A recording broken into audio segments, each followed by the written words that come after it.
All right, so let's do this. Yeah. Yeah, you got to go back over there. Sorry.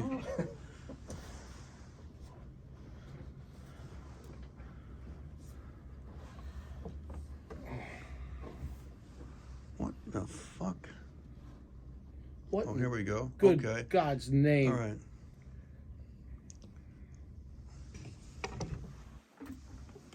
Where's your pillow? Did you take your pillow off? I don't know. Maybe your ass ate it. It'll be the first one. I don't know. Is it there? No. No, you did not sit on your pillow. I know. It's over here. I don't know what's doing over What the here. hell is going I on? don't know. Sandra probably came in here, fixing up. Yeah. All right. So that's good. It's okay? Yep. Oh, Jesus. Wait, sit down again now. It's the toughest part of the whole thing. All right, fuck. Good. Go ahead. John, we're going to get so big, we're going to pay people to do that. Check that camera angle. Well, you know what? I was complaining about all of this bullshit. And, I'm sorry. no, it's okay. No, I didn't know if, the legs were loose. This is a cheap table. Looks nice. Okay? Fine. You ready? Yes. What? It's already going. Okay. Well, Fuck it. Let's sit down. That's 2 minutes into it. It's a minute and 12. We didn't talk bad about it. Anyway, the point is, I was complaining about all this techie shit. She goes, someone's going to come in and take care of this crap for us. Okay. Okay. All right. All right, let's do it. Wait a minute. Hold on. Yeah. Where is my pillow? Yeah. Why is the clock swinging? The clock started swinging Because you hit the table. No. But in the middle of the podcast last time. Really? It freaked me out. Get out. Yeah. Okay. I don't know why. All right. Well. Wait. Want to do the countdown, brother? Let's do it. All right. All set. Yep. 5, 4, 3, 2, 1. Hello, friends, and welcome back to The Jersey Alchemist. I'm your host, Dr. John Gerard Gallucci. And I'm Philip D'Angelo. How you doing, pal? Good, brother. All right, so you had a cold night.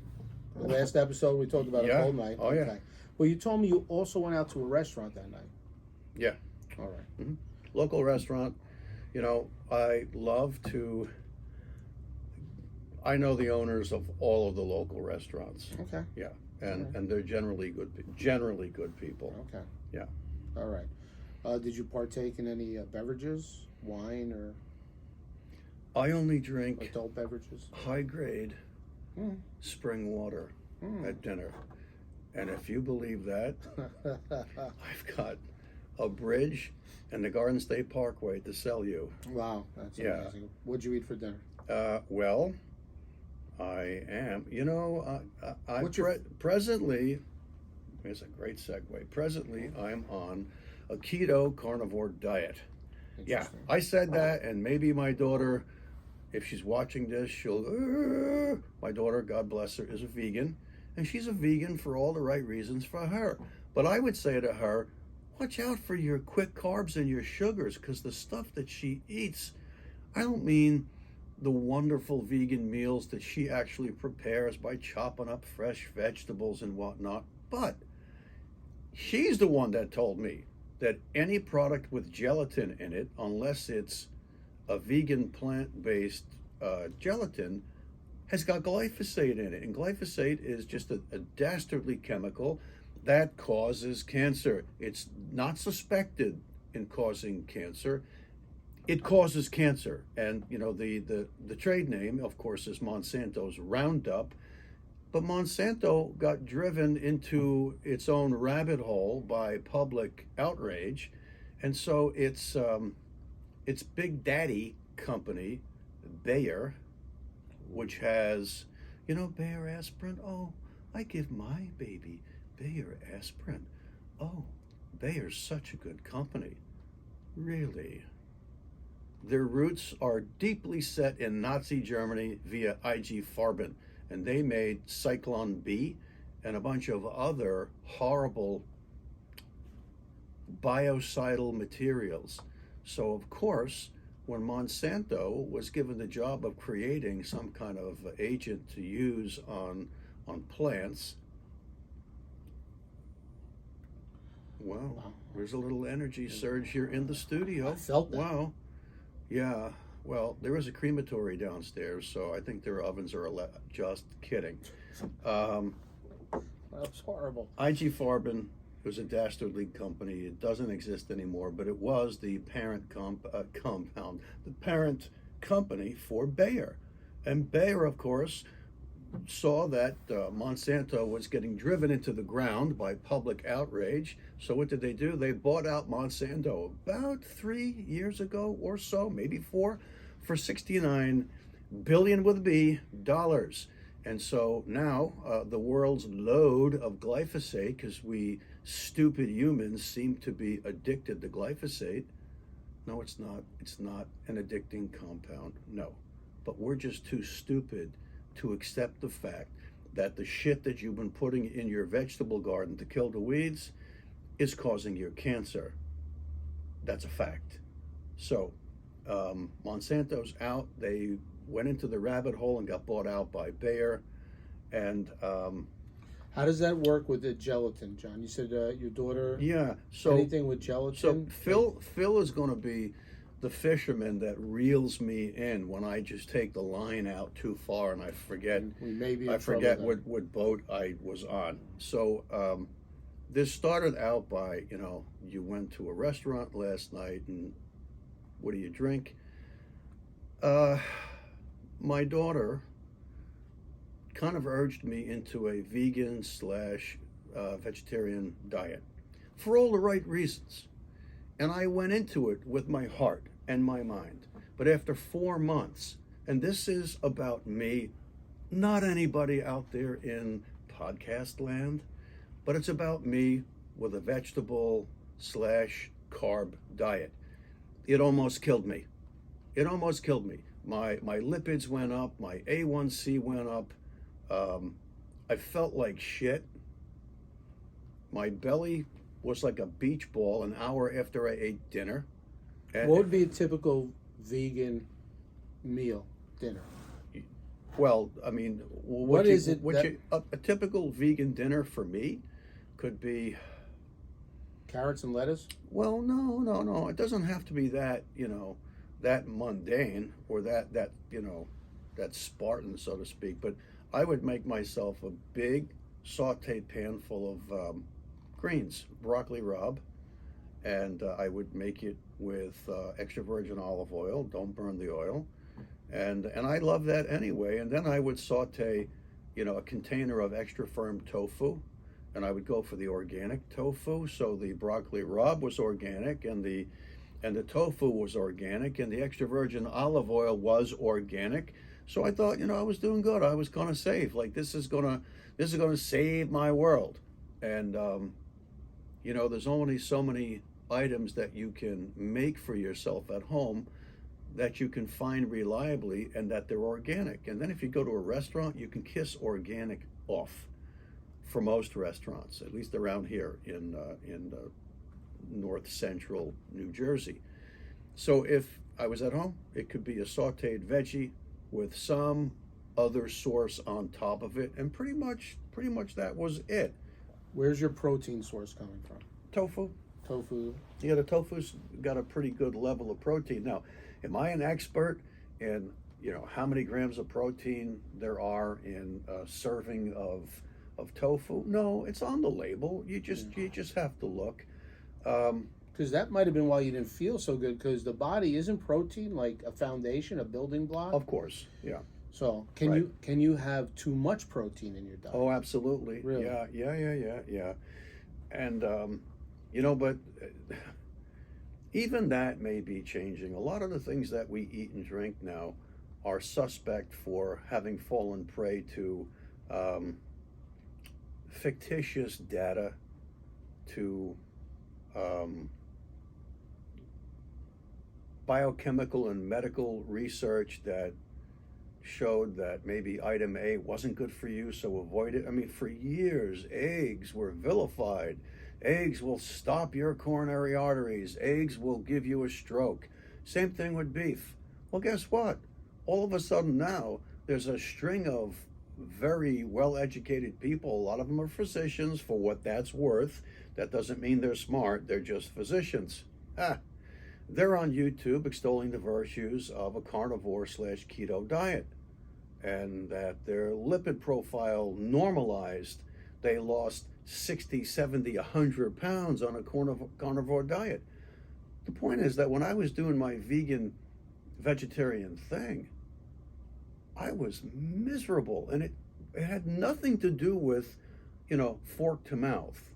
I could get a pasta dish.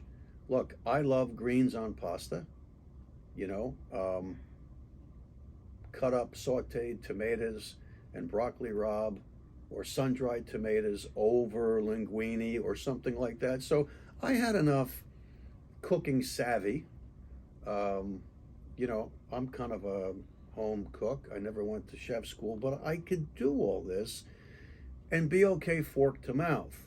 But then an hour after I ate, it was like, here, I'll put this image in your head. It was like I drove myself to the local gas station and stuck the air hose, not in my pie hole, in the other hole, and turned it on, to a PSI of like 50. And my belly would just kept getting bigger and bigger and bigger, right from my costal margins, right where my ribs are. And it was so ridiculous. I was on the couch kind of sprawled back because I was having a hard time breathing. Now, let me say this. There is no space occupying lesion with solid matter that can do that to your abdomen that fast. Nobody was pumping tons of water into me. It wasn't solid matter. It wasn't liquid. It was gas. And so what did that prompt? And it prompted me, basically having a whole cache of all sorts of antacids. But if you look on the labels on the antacids, not only are they fraught with all sorts of horrid FD&C colors that cause liver cancer in rats, but it's chock full of aluminum. And we already said on this podcast, aluminum is good for umbrella stands and lounge chairs and baseball bats, and some people have it on the siding on their house that might be a bit aged and outdated. But for God's sakes, aluminum is not to be ingested into your system, and we ingest a shit ton of aluminum. Case in point, all of my mom's pots and pans were aluminum, not the fry pans. My grandmother had her cast iron skillet, and we had, early derivations of Teflon non-stick, pans for certain things. But when my mom made gravy or sauce, and we're not going to touch that today, these were all large aluminum pots and pans. And I noticed that when my brother and I ran a restaurant, we would make this big, huge army pot, aluminum pot of chili. And my brother, admittedly, was the expert chili maker. Mine was good. His was off the charts fabulous. And we would do the same thing. His was better than mine, hands down. But at the end of the day, when I had to parcel what was left into Tupperware containers and stick them in refrigerators, it was generally my job or my brother's to scrub those pots and pans out. And some of the foodstuffs were so toughly adherent to the bottom of the aluminum pots that we would take, scrapers and whatnot, literally like paint scrapers, and then we used Brillo pads to get everything else off. And then I noticed that as I was scrubbing the aluminum with a Brillo pad and rinsing, the more and harder I scrubbed, the more I saw black liquid coming out. So I says, well, geez, maybe it's the Brillo pad. Maybe it's seeing better days. So I chuck it and pull out a new one. And the harder I rubbed on the aluminum, all that black stuff came out. So then I kind of realized it's aluminum oxide. And when you're cooking with those pots and pans, especially when you're cooking something that's on the acidic side with tomato in it, like chili, you're getting a ton of aluminum in your food product. my mother just passed of Alzheimer's. She had it progressively for 14 years. Well, I've been telling people for years, don't cook with aluminum utensils, pots, or pans. And okay, I understand that if you make a saute pan out of iron, cast iron, and you coat it with an enamel or something so that it's non-stick, but then it's so heavy nobody wants to buy it. So a lot of the aluminum products that are out there are coated and bonded and sealed. And the last I looked and I researched that, when you had an aluminum pan that was bonded with a ceramic non-skid surface, it was probably okay. That the aluminum wasn't going to leach through that ceramic coating. But you go to a restaurant, and I have to admit, because of my career as a pediatric surgeon, I was in a restaurant 3 or 4 nights a week. You think that the owners and the chefs are worried about what they're cooking in and what kind of oils they're using? No. Sorry. I knew you had a point to make. No, I didn't. You mentioned the egg, remember? And the egg was vilified, and it was this. But at one point, the egg was considered a perfect food. The right amount of protein. Well, I still think it is. Yeah. I tend to lean on that side too. Right. Yeah. How many eggs do you eat per week? Do you eat a lot? I have eggs usually every morning. Okay. And I usually have them with, I have to admit, my favorite cheese is Munster cheese. But yeah, so I have 4 eggs each morning. And why do I have 4 eggs? Because 2 eggs is bullshit for me. If you're 5'1" and 89 pounds, 4 eggs might be overdoing it. But I lift weights 4 days a week, and I weigh about 2 1/4. Does it affect your cholesterol, John? Well, apparently 80 to 85% of the cholesterol that's picked up on an assay, in other words, blood work, is what we make. Anything over that 80-85% apparently is what's taken in by mouth through our GI tracts. So you can definitely manipulate how high your overall cholesterol levels are, but that's not the full story. I'm not a cardiologist, but the lipid fractionation, the whole lipid profile thing, the story right now, as per the most modern derivation of what means what and what's important, is to break down the lipids that come out of your bloodstream into HDL, LDLs, and then into particle size by the technology that's known as NMR, which is nuclear magnetic resonance, which is really the same technology that you employ in an MRI machine for imaging the brain, the body, whatnot. And somehow or another, this spin splitting that goes on in an NMR machine can pick up the lipid particle sizes, so that a larger lipid particle would tend to be less dangerous to kind of slip inside the intima or the lining of a blood vessel. The smaller particles apparently are potentially more dangerous, and they're more likely to slip underneath the lining of your blood vessels, whether that's in your coronary arteries, whether it's in your brain. So that's all being looked at. So the next time you go to your doctor and you're going to get some blood work and you say, oh, don't forget to do my lipid profile, say to him, listen, I want an MRI assay for particle size. Yeah, and if you want to really be slick, go online and find an article and read it, and you may not understand it, but hand it to your doctor, because there's a chance that they're not doing it yet. Interesting. So were you eating eggs while you're on the vegan diet? Because there's different levels of vegan. Yeah, of course. And so vegan, and my daughter was my vegan mentor, because she really learned a lot. And look, I didn't have any idea that if you all gonna hate me for this. I didn't have any idea that glyphosate was present anywhere where there's gelatin. Okay, so let me finish that thought. If you walk into your local neighborhood pharmacy and you go to the section where there are the supplements, the vitamins and whatnot, most of what you're going to find is in a gel cap. Most of it. Some of it you'll find that are in tablets that you can, or pills that you could snap in half, either with your hand or with a pill cutter or something like that.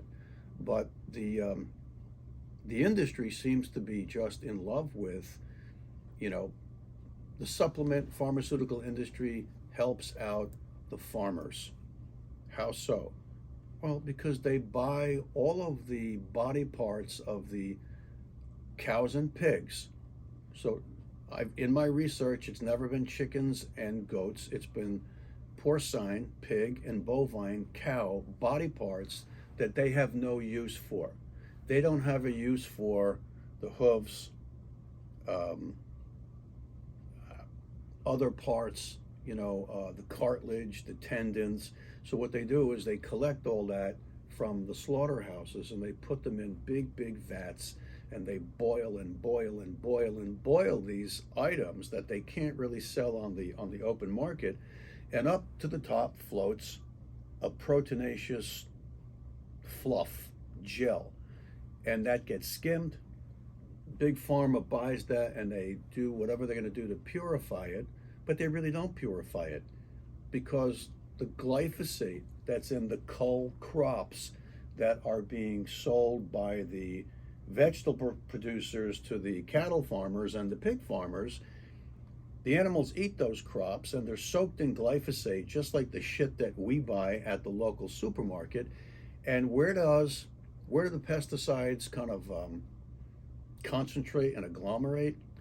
In the most avascular tissues in the animal. What does avascular mean?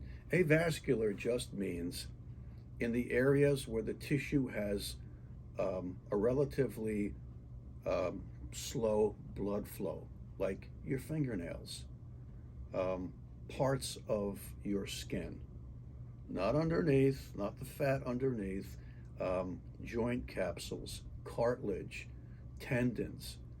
And what happens is these chemicals kind of sit there and they collect there. But then if you put all those body parts in a vat and boil the crap out of them, that stuff comes out with the protein. So the protein slur, which is the precursor to gelatin, is laden with glyphosate and other pesticides. Yeah. So if I were you, I wouldn't eat anything that's got gelatin in it unless the manufacturers can absolutely assure you that there's no glyphosate in their gelatin. How are you going to find that? And then be careful, because even I got fooled once where I came home and I said to my daughter, I said, look what I got. I got, whatever, such and such a vitamin D3 in vegan, a vegan gel cap. And she says, well, Dad, that just means it's not from boiling body parts of a pig or a cow. And I says, well, right, that's vegan, right. And she says, but the plants that they use still have glyphosate in it. So now we just went down another rabbit hole. So you really got to be careful.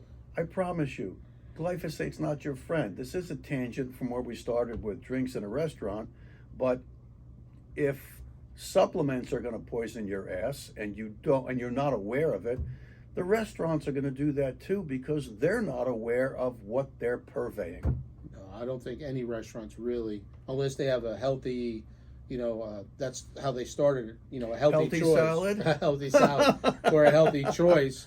I mean, I don't think any restaurants really, for the most part, interested in health. So you went back to the carnivore after the experiment. So you asked me, are there different grades, or you were saying there are different grades of a vegan diet. Of course there are.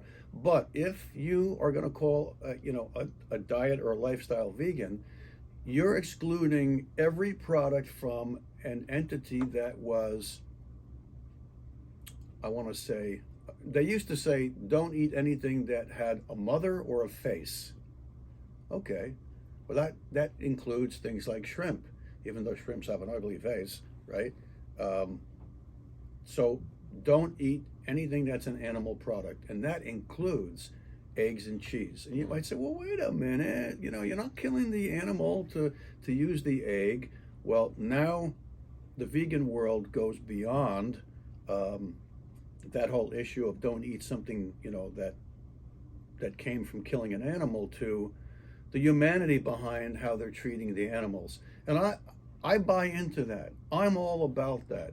I love animals, right? I do. I mean, I have a Siberian Husky and a Wolf Husky hybrid. They're my best friends. I've had dogs and cats all my life. They're my best friends, and that's a whole nother episode about pets and animals. But I just, I can't, I couldn't toe the line with the vegan vegetarian diet only because of the effect it was having on my GI tract. And carbohydrates are inflammatory. Just look it up. Carbohydrates are inflammatory, especially the quick carbs and the sugars. And the vegetables were just blowing my GI tract up like I stopped in at the gas station for the air hose. Yeah. And now all of a sudden I'm, living on antacids and anti-gas preps, which in of themselves have a ton of poison. So now we're off to the races. Where are we? So how's the carnivore going? Well, before I did this, I thought, am I really, really going to do this? Because I was disappointed. I was disappointed because I don't want to kill animals for my subsistence. There's got to be a better way. Well, guess what? For me, it got so bad. My health took such a crappy turn that I said, I got to do something. And by the way, my weight skyrocketed up too. And I think it was partly because that's what happens when I eat carbs. Now, there's eating carbs and then there's pigging out on carbs. Years ago, when I was a young man and I could eat anything and my belly was flat, I could eat 3 big heaping steaming bowls of pasta and never feel like I was stuffed. I never had a belly. But now that I'm in my 60s, that's not true. And so when I eat carbs, I never eat 2 dishes of pasta anymore. I eat 1. And guess what? An hour and a half, 2 hours later, I'm suffering for it and I wish that I hadn't done it. That's not good, folks. That's not good. So I was pushed into this corner and I said, well, okay, I got to do something. And I started researching the carnivore diet. I saw Dr. Sean Baker, who's kind of a rip and a natural, dry-sensed comedian anyway on YouTube, and he wrote a book called The Carnivore Diet. So I started watching his YouTube videos, and I bought his book, and I read his book, and I'm watching Rhonda Patrick with Joe Rogan talking about the carnivore diet. Now, she's kind of worried that in the long run, this is not going to be good. And I have a lot of friends that are nutritionists that look at me and it's like, slap my head. What are you doing, John? What are you doing? This stuff is proven to be deleterious for your health years and years ago. And I look at them and I go, you know what? There's so much evidence that's out there now that maybe that's not true. Or maybe the game changer, people, is that before we had to go to this kind of invent this carnivore diet thing, the vegetables and the wheat that we make the pastas with weren't laden with glyphosate and pesticides. And if that were true, you could eat half a loaf of bread and not feel sick or blown up and not be inflammatory. Like people said, oh, it's the gluten. It's got to be the gluten. Well, wait a minute. I was tested for gluten sensitivity, and it's not the gluten. I'm perfectly fine with gluten. So then what's making me so sick? Well, as it turns out, the corn that people ate on this planet years and years and years ago, I think it was called einkorn with a K. And that's apparently a different species of corn than what's grown now. And in the United States, 85% of every single ear of corn that's produced is not only either drenched in glyphosate, but they've been genetically modified, guess what? You're going to love this, to produce their own glyphosate. So the farmers don't have to buy the glyphosate and have their crops sprayed. The corn produces the glyphosate by a gene that was spliced into them, so the bugs don't go near them. The bugs get killed off. And it makes for all of what I call the Broadway play stage props that you'll find in a big warehouse type setting, like a BJ's or a Costco. If you go to BJ's and Costco and you look at the bell peppers, they're bigger than softballs. The colors are vibrant, like somebody had a paintbrush and painted them so that you could see them from the back row or the upper balcony in a playhouse. And they don't taste good, but if you bring one home and you stick it on your shelf, a month later it's still there. And so I use the same principles when I buy bread. If you buy organic bread, in less than a week, that bread should have green mold on it, just like bread did when we were kids. Absolutely. And we had bread in a bread basket. Right? Remember the bread drawer, Absolutely. right? And there was green mold on that bread expediently. But you know what? That's how you knew it was real bread. I do every once in a while, if I get suspicious of a particular, brand of bread, okay, let me try this bread. I'll buy an extra loaf and I'll stick it in my refrigerator. I did that 2 years ago to a popular non-organic brand of bread.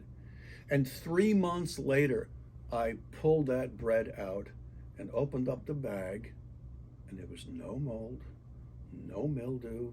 It smelled good. It was still nice and soft and squishy. It's kind of like the McDonald's hamburger that was in some guy's pocket 10 years later, and it looked like it just came off the assembly line. Or like a Twinkie that can sit on the shelf for 100 years and not rot. So where are we going with How about Ezekiel bread, John? Have you ever tried Ezekiel bread? It's made with sprouts. I've heard of it. I've never tried it. Yeah. But there is a popular organic bread that's advertised all over the internet and on television. And I tried it. I liked it. But then what happened was I didn't realize that I had like a third of a loaf at the back of my refrigerator. Now, a lot of bread purists would say, don't put your bread in the refrigerator. It destroys the texture. It makes it stiff and hard, and it's never like it was when it was fresh. Well, apparently, and I think you have something to do with the bread industry, apparently a lot of the bread that's kind of held in docks and bays, I think they're refrigerated. Why do I say that? Because a lot of times the condensation coalesces on the inside of the plastic bag. And I was told that when you see that condensation on the inside of the bag, it's very possible that bread had been frozen. Absolutely. Right? Yeah, so this particular brand of organic bread, I didn't realize I was just shoving stuff into my refrigerator. And that was back there 4 months.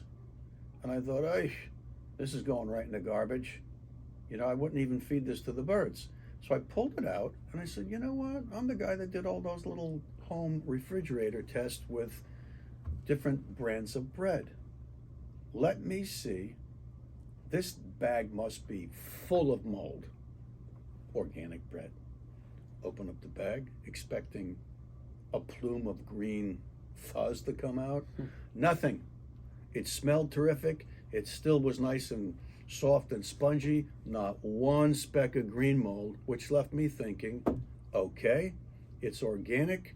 What in their ingredients is inhibiting the mold? Because if you even go to the cheese section, and I can eat certain cheese, but not others, if you go to a cheese section and you buy a block of cheese, there's usually no antifungals in that block of cheese. But if you go and you go to the dairy section and you buy a processed bag of shredded cheese or grated cheese, look down at the bottom, all the way down at the added ingredients, and you'll find several mycins. Those are antifungal antibiotics to keep the fungus down. And I personally get sick when I eat cheese like that. Wow. Also with breads, pastas, our pizzas, processed flour, processed dough. I mean, there's a big push to stay away from those items. Yeah, and it's funny. There's a local pizza parlor in my town, and I know the owner, and I love his pizza. But there are some times when I'll eat his pizza, and I'm a good boy now. I'll have 2 or 3 slices, and I'm good. And everything's fine. Everything's right with the world, and I'm not, I'm a little bit bloated, but not too much.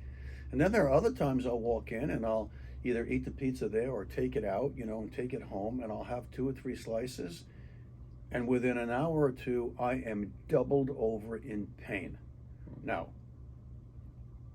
are they changing around their flour because the market price is different? Are they changing around their cheese? I learned a long time ago in Belleville, New Jersey, a friend of mine was a gym owner, and he also owned a catering house and a pizza parlor. And I said, hey, what kind of cheese you using on your pizza? And he says, well, it's a trade secret. He says, but if we mix Munster cheese in with the mozzarella, he says it's much more flavorful. It melts quicker. He goes, it just makes a tastier pie. Okay. And he says, but we get that from different suppliers because sometimes their prices fluctuate. And at the time, mozzarella cheese, he said to me, was out of hand. It was $4 a pound. This was back in 1979, 1980. It's a long time ago. I have no idea how much cheese is a pound now. I don't know either, but I know every ingredient in the food industry with the supply chain, with the gas prices going up and the oils and the war that's going on. Everything is through the roof. So it must be it is really bad. It is. So, but that begs that question: why am I doubled over in pain when I eat his pizza one day, and then next week when I eat it again? I know that sounds like I'm pretty stupid. It's like I don't learn my lesson. I'm eating an item that's doubling me over in pain, but next week I'm eating it again. Well, I don't eat it so much anymore. Why? Because that's how bad the reaction is. And I am somebody who can tell you that my own personal history was that going all the way back, I became, out of nowhere, unbeknownst to me, viciously allergic to dairy products, eggs, and spinach. And this was when I was around 40, 41 years old. I had lost a ton of weight, horrible abdominal pain. I got, all sorts of crap going on with me. I got admitted to the hospital. I was CAT scanned. I had a scoping from above and below and biopsies, and they were horrific food allergies. And then they figured out it was 3 things. It was eggs, which I had eaten tons of. It was dairy, which I had eaten tons of, and it was spinach. Well, spinach I liked, but I wouldn't go out of my way for it. So I didn't care about the spinach, but the reaction to the spinach was so hellacious that I will never knowingly eat spinach again, even if an allergist says to me, you're good, you're in the clear, you're not allergic to spinach anymore. That allergy persisted where I was not allowed, I wouldn't have a slice of cheese, not a sip of cream, no ice cream, nothing, not a slice of pizza for 17 years. Yeah, 17 years. No egg. Every time we went to a restaurant, I had to politely harass the waitstaff, the owners, the managers. Is there egg in this product? Oh, absolutely not. Are you sure? Yeah. Get home doubled over in pain. Is there cheese? Is there spinach? That kind of thing. And then one day, 17 years later, when I complained to my gastroenterologist, and he scoped me and sent me off for the allergy assays. He says, your food allergies are completely gone. So I'm living proof that food allergies can come and go. That's a big deal. I was going to say, that's interesting because you grew up eating eggs, Yeah. developed an allergy, 17 years. and now you're back to eating eggs again. I sure am. I love eggs. And every once in a while I kind of play with it in my head and go, what if you had to pick? Blonde, brunette, ginger, brunette, black hair. Do I choose the eggs or the dairy? And I just think, you know what? I don't know. I don't know, because both are ubiquitous. Both are everywhere. They really are. Yeah. Now, it's interesting because my favorite cheese in my life, I think, is Munster cheese. And my mom used to bring home these wrapped big bars of Munster cheese from the supermarket. And oh my God, if she brought them home on a Friday night, the weekend, and we were watching all sorts of goofy television like Hogan's Heroes and stuff, I'd have a knife and I would cut half that bar of cheese and bring it downstairs with a bowl, and I'd be like, just going to town on this. And then, of course, if there was still time left and I didn't have to go to bed for an hour or two, I went up and got the second half of that bar of cheese. And then the next day, my father would say, "Where didn't you buy cheese?" I'd be like, here it comes. Right. So, but I found out that, I can't eat certain Munster cheese. So if I go to Costco or BJ's and they have imported Munster cheese from, I don't know whether it's the Netherlands or Norway or whatever, and it comes in kind of a big industrial pack with a plastic, lid that you peel up and then you peel it back down. If I eat that, I'm a dead man. I am on the ground in the fetal position, hyperventilating, and I feel like somebody blasted me with a shotgun in my abdomen. But if I go to the local Acme and say, "Can I have a pound of boar's head Munster cheese?" Not only is it delicious, but I have no ill effects at all. Zero. And I can't tell you the differences. I don't know. So with all that being said, with the vegetarian diet, food allergies, and I'm going back to the carnivore. So with the carnivore, everything seems to be okay. You're thriving, your energy level. Yeah, so I think the key for me is to just, and again, everybody's going to be weighing every word that I say when they're watching this, especially the nutritionist and some of the physicians that, have a hand in this game. And that's okay. That's good. You should be kind of cross-referencing what I say and holding me to the letter. Carbs for me seem to be a killer. If I want to assure myself an early exodus from this earth plane, minus trauma, I just go back to eating the way I ate when I was a kid. Just pig out on carbs, and I'll be dead in a couple of years. And I absolutely believe that. It'll turn me into a diabetic lickety split. The A1C goes up. It's inflammatory as hell for me. And, last night I had a couple of martinis because I was celebrating some particular... What diet is that on? Right. Well, alcohol is a... liquid diet. It's a class 1 carcinogen.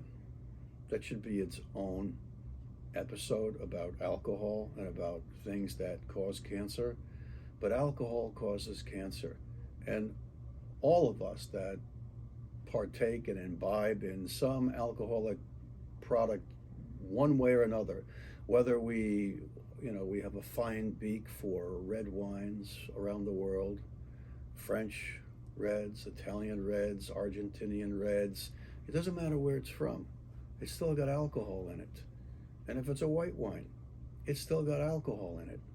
And there's nothing I love more than an ice cold beer on tap. Pick your poison, literally. Whatever draft you love in an ice cold frozen glass. Wow, it's just, I want a couple right now. But there's alcohol in beer, so ethanol, alcohol causes cancer. You have a martini, and basically you've topped your limit because martinis are mostly pure alcohol, and I think all of the leading brands of straight liquors, I think they're 70% alcohol, I think. So, it's not good for you, and it's inflammatory, and it dehydrates you. And so every once in a while, instead of having a glass or two of red wine, if I feel the real urge to kind of let it go and celebrate, I'll have the first martini. But of course, with a drink like a martini, your blood sugar spikes immediately because the alcohol is absorbed into your bloodstream through your stomach. It doesn't have to get down there through your small intestine. It goes through the stomach lining and into the bloodstream. And you feel euphoric. You feel euphoric, you get numb, you get happy, you get all the things that alcohol does for us. And so what happens when you get euphoric and you're in a restaurant? Yeah, I'll have the appetizer. Sure, bring me the octopus. Now your bill goes up, your salt intake goes up, everything goes up, and then you order the second martini. Hmm. And you're off to the races. And you're terrific for the next few hours, and then the next morning you feel like an 18-wheeler hit you and dragged you for a couple of miles. Yeah, and you leave the windows open on a cold night. And you leave the windows open on a cold night, and you find out that your furnace is broken, and you wake up and you're that little blue teeth chattering emoji on your cell phone, and that was literally me this morning. Wow. But so far, Phil, the keto carnivore diet. Explain a day, because I'm very About interested what I in eat? nutrition. Yeah, a day in the life of a carnivore Okay. diet. Yeah. And I do feel bad about this. Isn't that crazy? I feel bad for the animals, but you know what? Here we are, and you know what? A little clue for those who say you're not supposed to eat animals. Well, maybe we're not, but They've been doing it for a long time. We've been doing it for a long time, and all you got to do is go to your bathroom mirror and open your mouth, spread your lips, and look at your canines.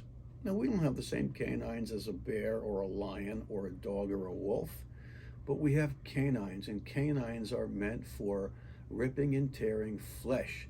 They're not for mashing large pieces of whatever substances in our mouth. They're not, because they're not mashers like molars are.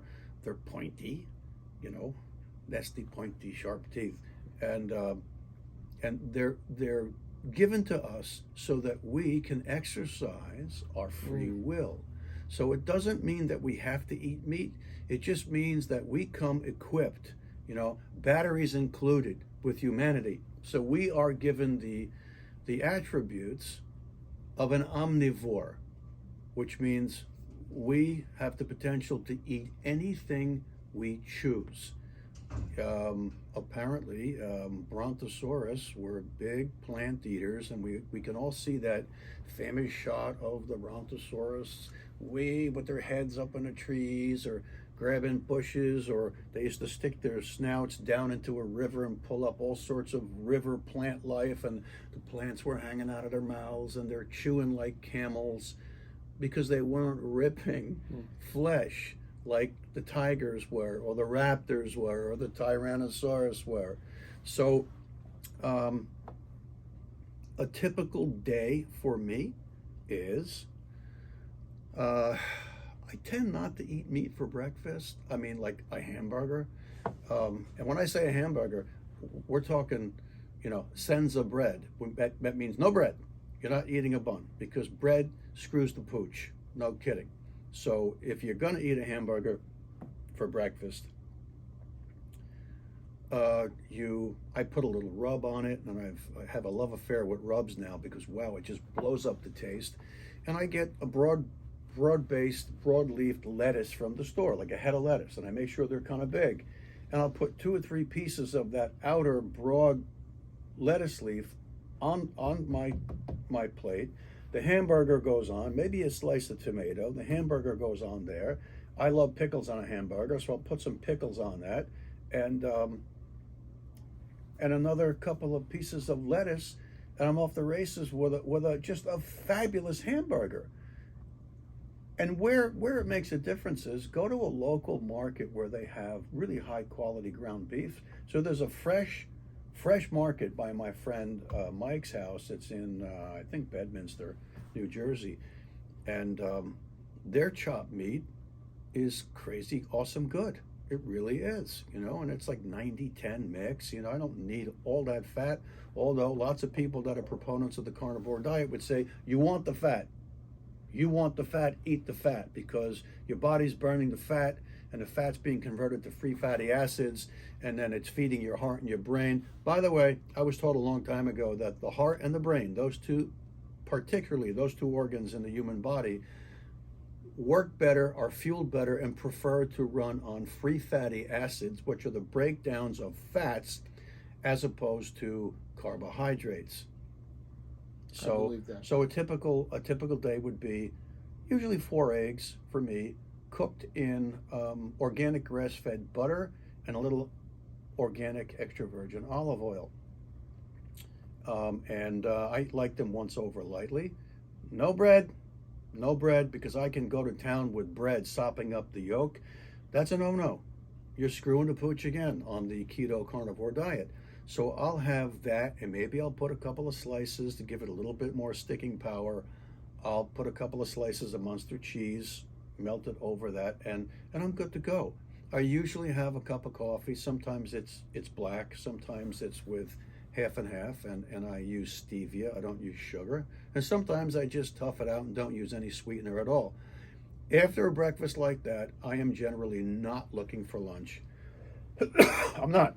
Okay. Why? Because you didn't stoke the flames of your bonfire with carbohydrates and sugars.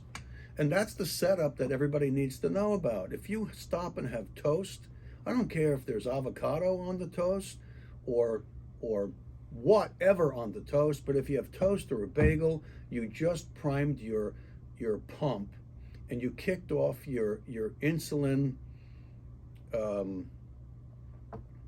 blood sugar system, and now your blood sugars are swinging, your pancreas is pumping out insulin, and surely within the next couple of hours you're getting hunger pangs and you're getting those gnawing, empty, growly stomach feelings, and you're looking for a sandwich. You're looking for something else to eat. But when you go carnivore / keto, you're in ketosis, which means you're burning free fatty acids, which means, guess what? You're humming. You're great. Those hunger pangs don't happen. And it may take you up to a week to get past that point. So what? Tough it out. Tough it out. And while you're all doing this, you better be exercising. And you don't have to break the world record. Just go out on a walk. I call it the old man walk. And use the pedometer meter on your cell phone and try to get to 5,000 paces a day. And then work at the 750, 7,500. Then go to 10,000 paces a day. No lunch, and then dinner, whether I'm home or whether I'm in a restaurant. Like last night, I had this awesome slab of braised beef short ribs. And the restaurant usually serves them over mashed potatoes or polenta. I love both, either one.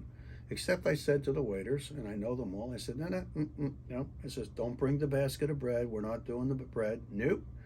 I said, but put that piece of short rib over very well done broccoli rabe, please. And so the meat comes out over greens, and it's virtually no carbs, except for the martini. And that's where I draw my limit if I feel psychogenically like I need to celebrate something. And last night I had that excuse, and I had 2 martinis. I should have had 1, but I had 2, and we know why you have the second, because the first one just So set you up for it. What about, there's a big push now, John, for fasting. A lot of people fast and they only eat a few hours a day. Like they'll fast from nighttime till 12 o'clock the next day, eat from 12 to 4. Yeah. You think I have a story for everything. I know you do. That's why I bring stuff up.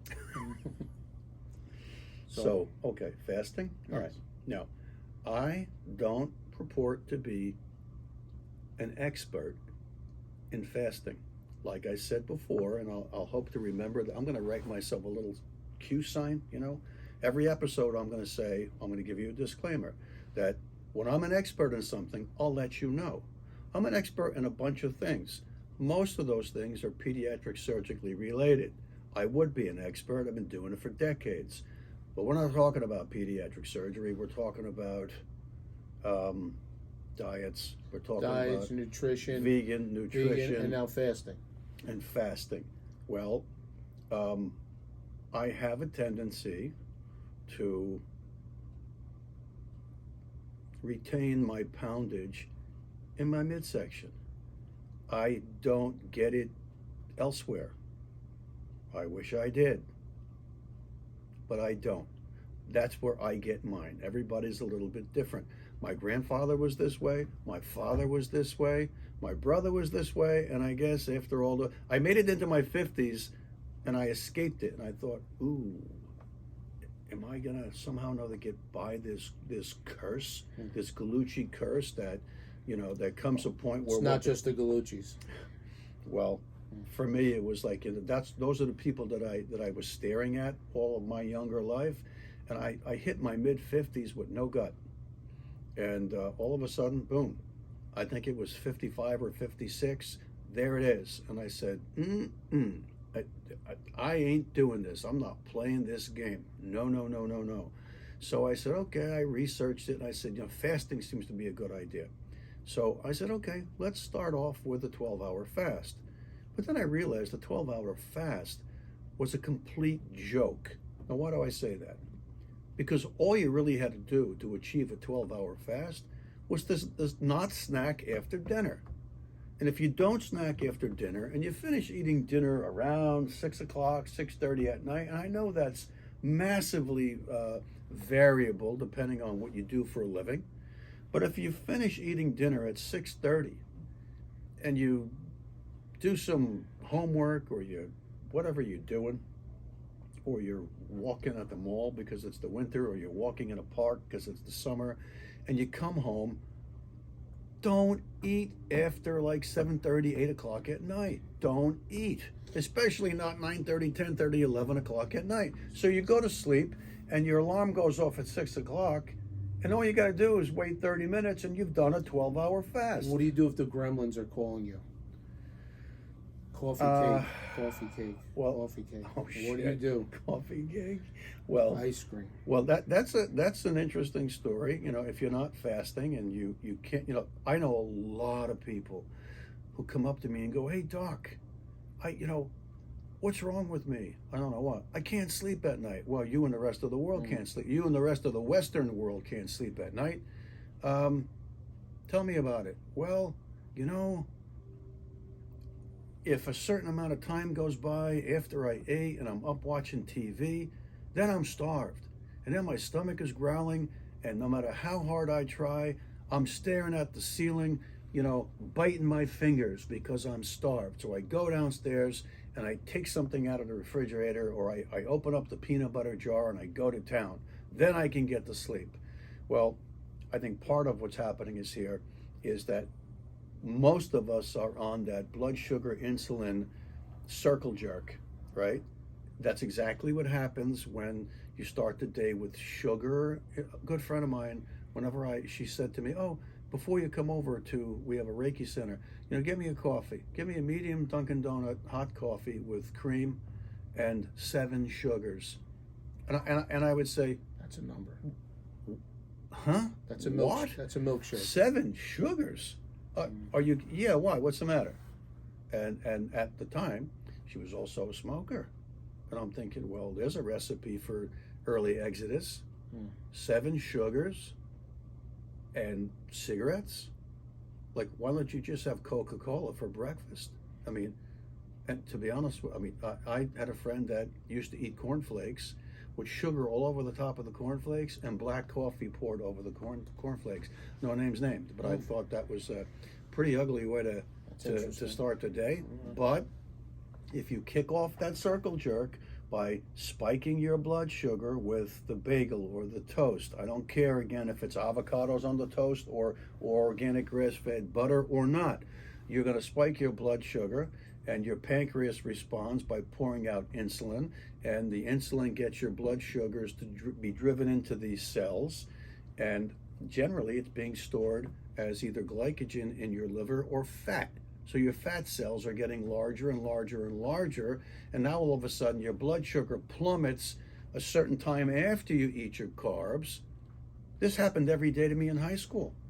We would go to lunch in the cafeteria, and I loved peanut butter and jam. Tons of sugar, and we had it on some kind of homemade butter top whole wheat bread, and I would eat 3 or 4 full sandwiches. And it's just the way it was.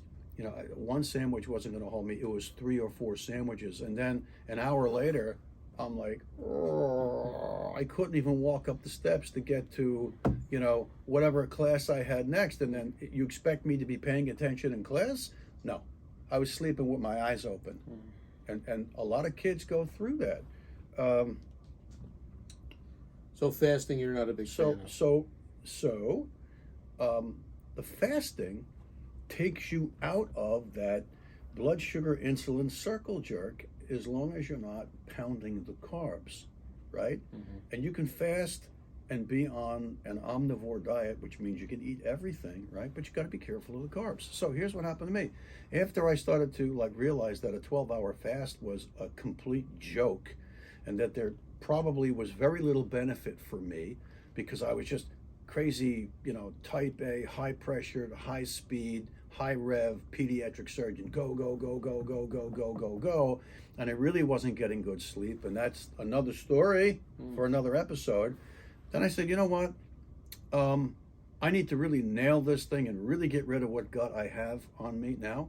So we're going to push this to 18 hours. So all I really need to do is to try to do an extra 6 hours. Okay. So really what that meant was when you finish dinner at night at 6:30 p.m., you can drink all the water you want. You could drink all of the decaf black coffee you want. Quite frankly, you could drink all of the caffeinated coffee you want as long as you think you're going to get to sleep. I would be up all night if I was drinking coffee late. So you can do that and then wake up the next day and just get busy so that you're not looking to eat something before lunchtime, which might be 12:30, which is 6 hours after you got up. Now it's an 18-hour fast. That was a joke. And I'm like, what's the big deal here? This is just too easy. And I was on that treadmill, so to speak, and it was easy for me because of my lifestyle of being a pediatric surgeon. There were times when I didn't eat all day. And if you're really, really busy, you don't realize it. But what comes with that is you get dehydrated. And I'm somebody who never feels thirsty. And other people, you'll never see them without some big gulp something that looks like a canister off the back of a fire truck. And you're like, I drink 3 of these in a day. And I'm thinking, if I drink 1 bottle of spring water, That's a lot. I was stopping at the urinal every 20 minutes. You think I drank one of those big buckets. So to make the long story short, I got an emergency consult right around the 18th fasting hour, and it's damned everything else. You're focused on one thing. It's this kid that's coming down from the ICU. It's going to be a mess, and it turned out to be like a 7-hour operation. Wow. And you're not hungry during an operation. You don't know what's going on. The world around you does not exist because you're in that zone. Right? It's kind of the warrior zone. And all you know is what you're asking for and the scrub tech handing you instruments and that kind of thing. But at the end of that, and after I talked to the parents and got the kid back to the ICU, I staggered my way back to the OR lounge and looked at the clock, and I think I had I had like 2 or 3 hours, 2 hours left, and it was a 24-hour fast. Wow. Right? And I thought, wait a minute, that was easy, right? Just because of the way the day kind of worked itself out. So I says, okay, this is my challenge because 12 hours is a joke. 18 was too easy for me. The challenge for me is to do 2 or 3 24-hour fasts a week. Wow. And then I realized how amazing I felt. Not a joke. I felt so good. I never felt hungry. I never felt postprandial exhaustion. Postprandial is a term that just means it's after you eat, right? It wasn't that, after I eat carbs and now I'm like, oh, I hit the wall and I just want to fall down on a linoleum floor and go to sleep. None of that happens. My energy levels were fabulous. Everything about a 24-hour fast was perfect for me, except foolish me, what I didn't realize was just how dehydrated I was becoming.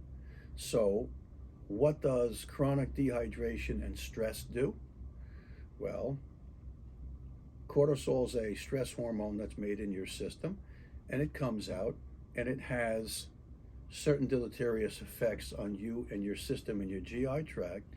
But also what was happening is when the substance that's remaining in your intestine is sitting there and you're running around all day for 18 to 24 hours or 30 hours and you're not eating and drinking, the stuff that's in your intestines is getting acted on by your intestines. So I remember my father said that when he got a football scholarship to the University of Georgia, the Bulldogs, and he said, he goes, you know, he goes, about 110 degrees down there. He goes, they were not allowed water.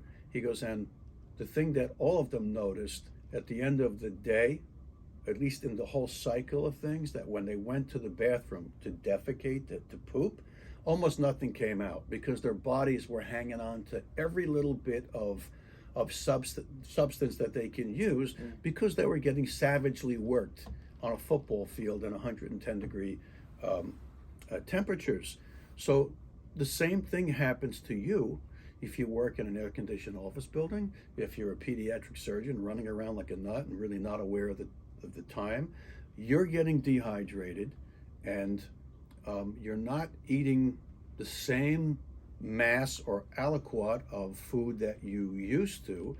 And so what happens to the moisture that's in the feces that's in your colon? Your colon is sucking every last bit of moisture out, and so by the time that poop gets down to the end of the line, which would be your sigmoid colon and your rectum, it's turned into a small, hard, dark piece of poop. Now, you probably all know that just because that's how it works. But then what happens is if the caliber of the poop is small and the mucus on the inside of your colon is now thick because you're overall dehydrated, it's hard to move that poop out. It's hard to push it out down the line so that it ends up in the toilet. So what happens, to move that poop, your colon has to squeeze so hard, it's got to generate supranormal intraluminal pressures. Intraluminal means pressures on the inside of your colon. And then what happens? Your colon starts to form bubbles on it, just like the bubble on an old bicycle tire. I know the young people have no idea what we're talking about, but you blow a bubble on your colon, and it's just the mucosa that's sticking through the muscular layers, and those are called diverticuli. So if you know somebody and they say, you know, I have diverticulosis, that just means you have diverticuli in your colon. It generally doesn't happen in the small bowel, and sometimes diverticulosis can go completely, unannounced, and you don't know. It's asymptomatic until you have a scope or you have a contrast enema, and they say, hey, you're loaded with diverticuli, and you're like, oh my God, now what? Or if one of those little sacs perforates, there's a little micro perforation, so now the bacteria inside your colon is now in your pelvis or in your abdomen. It's on the outside. That causes a hellacious inflammatory response. You're doubled over in pain, you spike a temp, and you're on your way to the emergency room, and they'll take blood work and they'll do a CAT scan, and you'll see evidence of a microperforation amidst many, many diverticuli, and they give you antibiotics, and then you have to have kind of lifestyle changes. The most important lifestyle change is don't get so dehydrated. So that's exactly what happened to me. Yours truly learned the hard way. So I became an expert doing 3 24-hour fasts, sometimes 4 24-hour fasts a week. Wow. And I had no gut, but boy, did I develop diverticulosis. And I didn't get bleeding diverticulosis because that's how they can present too. I got diverticulitis, and a textbook from colorectal surgery or general surgery will tell you that, you have your 4th attack, you might want to think about having a colorectal surgeon remove that segment of your colon.